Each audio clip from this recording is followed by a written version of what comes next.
Mikko ja Sanna jättivät 72-vuotiaan äitinsä pakkaseen keskellä yötä. Lämpötila oli -12 astetta. Mutta vanha ruskea nahkalaukku, jonka he heittivät lumeen kuin roskan, tuhoaisi heidät ikuisesti. 14 ihmistä todisti tuon julmuuden teon pienessä Hämeenlinnan kaupungissa. Yksi heistä kuvasi kaiken. Videolla olisi 8 miljoonaa katselukertaa 48 tunnissa. Tämä on tarina siitä, kuinka 4,8 miljoonan euron perintö ja unohdettu matkalaukku todistivat, että ahneus löytää aina oikeutensa. Aino Virtasen päivät olivat hiljaisia mutta täynnä tarkoitusta. Joka tiistai hän käveli Hämeenlinnan hautausmaalle tuomassa tuoreita kukkia Eeron haudalle.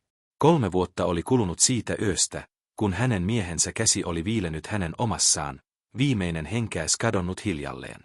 Hautajaisissa heidän lapsensa Mikko ja Sanna olivat seisseet perheenjäsenten vieraiden joukossa, mutta Aino oli kuullut heidän kuiskauksiaan. Onko talo pelkästään äidin nimissä? Mitä isä jätti? Meidän pitää puhua asiakkeesta. Ei surun sanoja. Ei muistoja. Vain laskelmia. Aino oli elänyt sen jälkeen yksinkertaisesti pienessä talossaan, jossa he olivat asuneet Eeron kanssa 40 vuotta. Hän opetti vielä vapaaehtoista suomea maahanmuuttajille. Hän auttoi naapureita. Hän eli kuten Eero oli opettanut, vaatimattomasti, arvokkaasti, rehellisesti. Mutta Mikko ja Sanna näkivät vain vanhan naisen, joka tuhlasi heidän perintöään hyväntekeväisyyteen. Marraskuun iltana Ainon puhelin soi. Mikko, äiti, meidän täytyi tavata. Perhetapaaminen. Tärkeä asia. Haemme sinut huomenna iltapäivällä. Aino tunsi kylmän aavistuksen. Hän käveli makuuhuoneeseensa ja otti vaatekaapista vanhan ruskean nahkalaukun. Sen oli ostanut Eero 35 vuotta sitten liikematkaa varten. Nykyään siinä oli jotain paljon arvokkaampaa kuin vaatteita. Hän avasi sen ja tarkisti sisällön. Kansiot olivat paikallaan, jokainen Eeron käsialalla merkitty. Testamentti, tarkistettu 2021. Kiinteistöt ja sijoitukset. Äänitallenteet. Kaikki oli siellä, kuten Eero oli luvannut. Rakkaani, Aino kuiskasi tyhjään huoneeseen. Tiesit koko ajan. Seuraavana iltapäivänä musta BMW pysähtyi Ainon talon eteen. Mikko istui ratissa kalliissa puvussaan, kasvot kireät. Sanna oli takapenkillä, tuijottamassa puhelintaan. Hei äiti, Mikko sanoi neutraali ilme kasvoillaan. Ei halauksia. Ei hymyjä. Mennään. Aino astui autoon vanha laukku sylissään. Miksi tarvitset tuon vanhan rihkaman? Sanna kysyi ärsyyntyneenä. Siinä on tärkeitä papereita, Aino vastasi hiljaa. Isänne papereita. Auto lähti liikkeelle. Kaupungin valot jäivät taakse. Tie muuttui pimeämmäksi, kapeammaksi. Metsä ahdistavaksi. Äiti, puhumme suoraan, Mikko sanoi ääni kireä. Olemme saaneet tietää, että aiot myydä talon. Sen pitäisi kuulua meille, Sanna lisäsi takaa. Me kasvioimme siellä. Talo on minun nimissäni, Aino sanoi rauhallisesti. Ja suunnittelen lahjoittavani rahat hyväntekeväisyyteen. Niin kuin isänne toivoi. Isä on kuollut. Mikko huusi äkillisellä raivolla. Sinä olet vanhentunut. Hämmentyneessäsi teet taipria päätöksiä. Me tarvitsemme sitä rahaa, äiti, Sanna sanoi, ääni väristen. Meillä on velkoja. Ymmärrätkö? Velkoja. Tiedän velkoistanne, Aino vastasi, ääni yhä tasainen. Tiedän Mikon pelivelasta. Tiedän Sannan luottokorteista. Ja tiedän, ettei mikään perintö maksaisi niitä. Mikko jarrutti rajusti. Auto luisui tien sivuun. He olivat keskellä ei mitään, vain mäntymetsiä ja pimeyttä.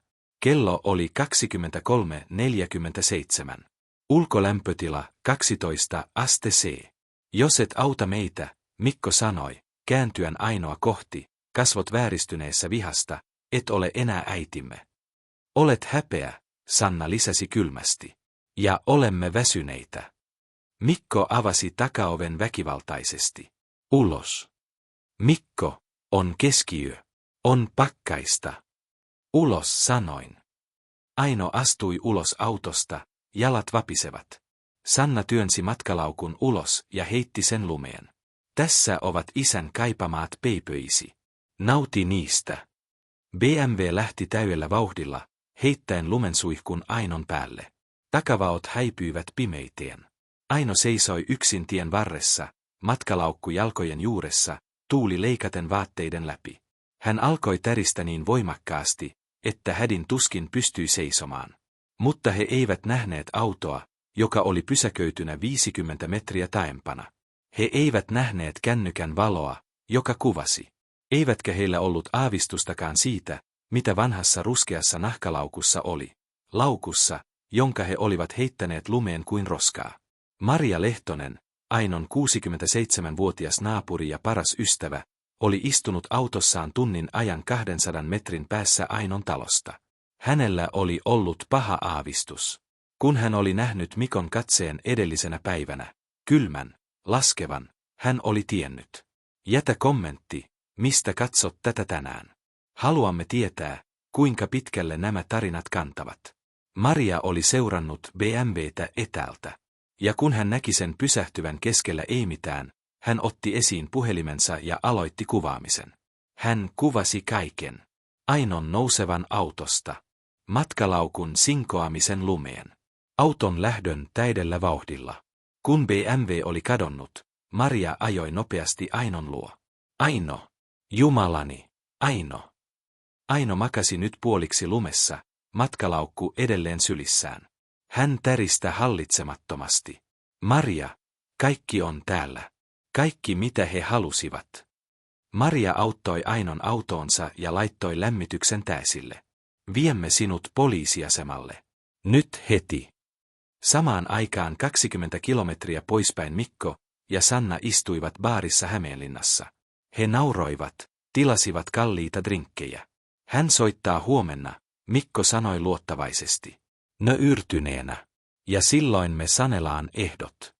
Tai hän jäätyi, Sanna nauroi, juoden viiniään. Kumpi tahansa toimii. Poliisiasemalla nuori poliisi, 45-vuotias Antti Mäkinen, katsoi Marian videon 3 kertaa. Hänen kasvonsa muuttuivat punaisiksi. Tämä on. Hän ei saanut sanoja ulos.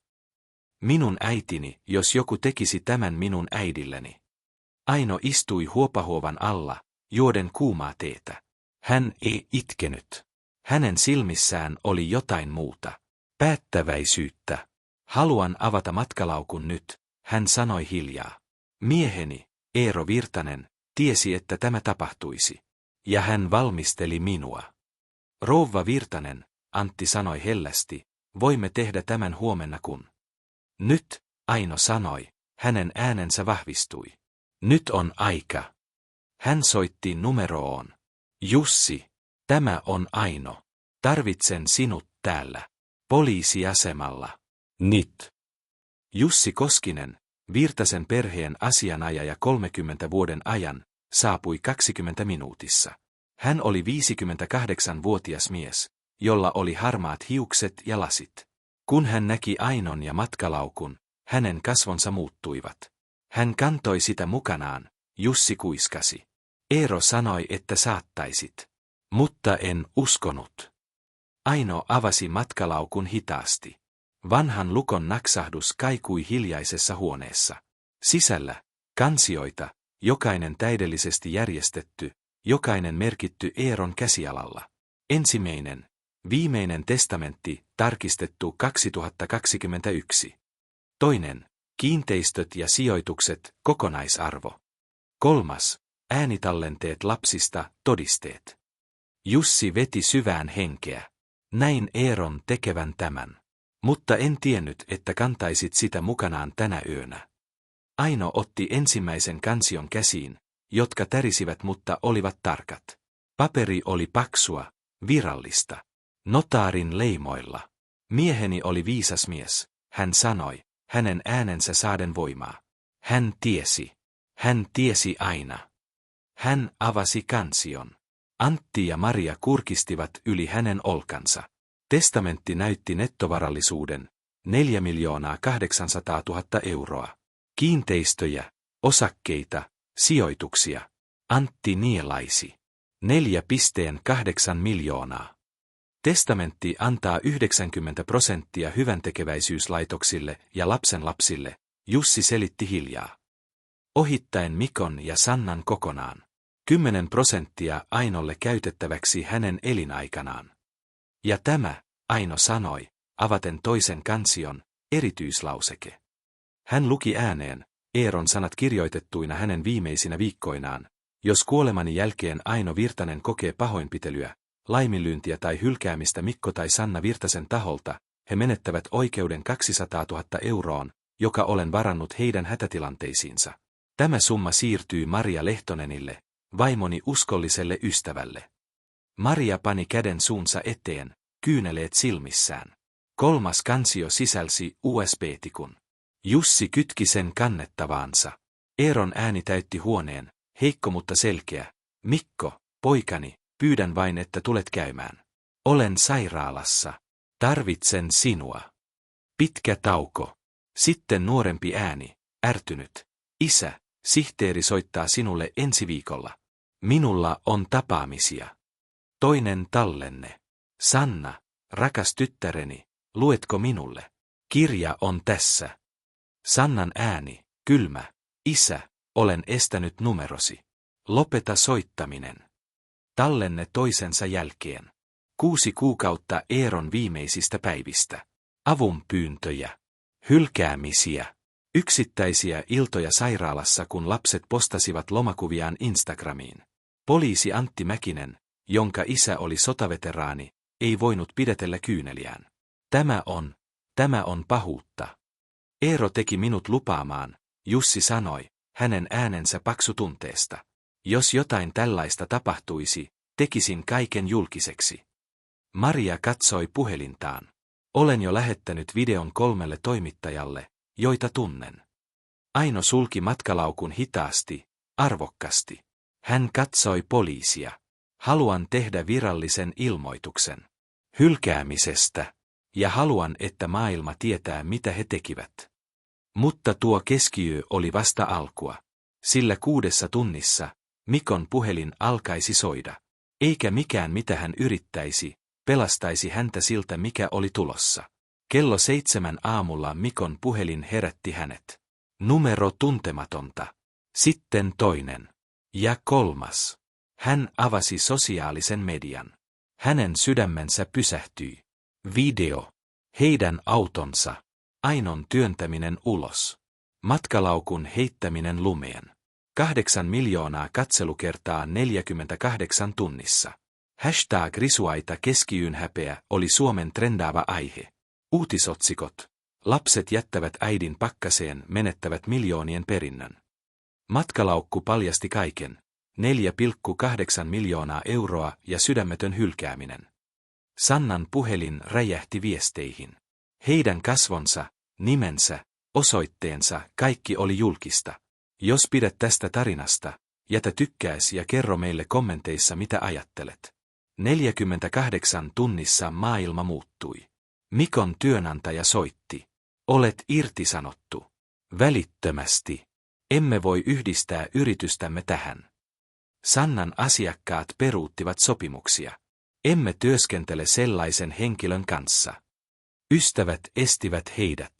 Naapurit kääntyivät pois. Sannan entinen mies haki täyden huoltajuuden lapsista.